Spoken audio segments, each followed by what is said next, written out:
Bud File Special Edition. For the folks, if you want to look at the hillside over here where it is black, a couple days ago we actually had a major fire break out, and it proceeded to not only go up the canyon wall, but it actually went up and over, and it almost burned all the way to a place called Haynes Avenue.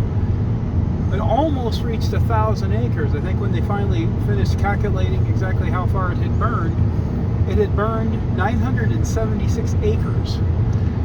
This particular fire, one thing we've been discovering more than recently, wind-aided fires is not a lot of fun. Some of the fires that we've seen this last year, we had one that burned over by, the name of the place was the Westbury Trails. They had a fire about 20 years ago prior. Pretty bad fire out that way. Actually caused a good portion of the west side of Rapid to evacuate their homes, which spooked a lot of people. But yeah, living over here in the Black Hills, fires is kind of an everyday thing. Or at least an every summer thing. Yeah. And there's been some times that about the only thing that's actually stopped the fires has been when the snow starts flying. This particular one here, from what they were saying, is it started near a place called the Crow's Nest I-90 truck stop. And then because of the way the winds blew it, it actually generated almost 12 miles of range going north and then east. They actually were bringing out slurry bombers, helicopters with water. I think there was over 22 companies that came out to fight the thing, which, you know, we're gracious to the volunteer fire departments that we have here in South Dakota. They're awesome guys. Got to give them a shout out.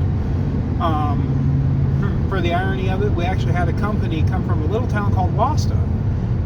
The irony of it was that while their company was out here fighting our fire, they had to put it on the emergency beacon for help out on state marker 98 because, well, they had a fire out there and nobody was out there to fight it. So everybody tends to help out as far as the little community volunteer fire departments can go, which, you know, we're appreciative for them. Sometimes during the summer you might see our guys pop up in other states, Colorado, down to California, over in Idaho, up in Montana. It's like wherever there's a fire in the summertime, you're going to see some of our guys, or our smoke jumpers are second to none. Tatanka Hot Shots, here are you guys out there too. But yeah, this was one of our happy little fires that had more than a few of us nervous, including my daughter. But My daughter's nervous about a lot of things. yeah. To be fair. This is the Bud Files, and you folks have a good day. Are we near where the fire was? I thought that was further somewhere, because I don't see any of the burn spots that you pointed out earlier. Yeah, I think it swung around. I was going to look and see if it got closer to town. It should have. I was just curious because I was going to zoom in, but I don't see any, like, spots that are obviously burnt. Burn spots, yeah, I'm looking. Hey, there's your mom and dad's, well, your mom's camper, where they camp. Oh, look, a yellow bus. Oh my goodness. I was yellow! Bus. Sea Tour bus. Do they play the Yellow Submarine as they drive? They should. At least if once. If they don't, I think that they're ripping us off.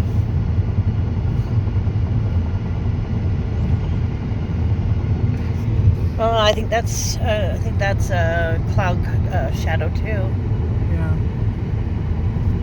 Huh. I think with the fire that would be more visible unless they already covered it, but. Well, I know that when we left town, there were a few spots that were obviously up in the hilly area. Up in the hilly area, but maybe it was mostly in the back roads where we were earlier, and not so much in the near the interstate. Near the interstate. I almost said highway. I guess it's kind of a highway. What's the difference between an interstate and highway? Interstate is federally noticed, and the highway is the interstate function. Does that make sense to anybody? Maybe I'm just stupid. I kind of understand, though. Well, actually, that's black. Well, no, I can't. I mean, it could still be cloud cover. But the clouds aren't really over that way. It does look like that's charred. Okay, so here. Let's see if I can zoom. Whoa. Get a view of it. I can bounce over there. Alright, so you can't see a ton of it, but the top of that hill there is some of the area that Joe was talking about. No, this is not why it's called the Black Hills. The hills are not actually black, although some days they are actually black. Is that a fire truck there? No, that's a road grader. Oh, I just thought it was green. Yeah. Alright, I'm gonna turn off the video on this. Whoa. I zoomed into your glasses. Let's say goodbye to anything about your randomness. No, but once we get above this hilltop, we might get a better view. Okay. I will wait then. There we go. There we go. I don't know why it all gets so grainy. I don't like this phone when zooming. It gets so grainy when it's zoomed. Oh, you can really see the burn spot on that point over there now. Yeah, there you go. So that's where it was. Actually fairly close to where his parents live. Not dangerously close, but closer than I would have liked. But that is our randomness and weather prevention spiel of the day. Don't be stupid. Don't play with fire. Don't leave things on fire unattended. Don't throw cigarettes. Don't do firecrackers. How else do they start? Gender reveal parties. If you do see lightning and it starts a fire, be sure to contact the proper authorities so they can get out and put it out. Yeah, that's a big one around here. Especially in the spring.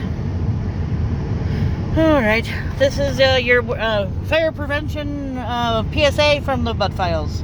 We'll see you guys later. Bye. Say bye-bye. Bye-bye.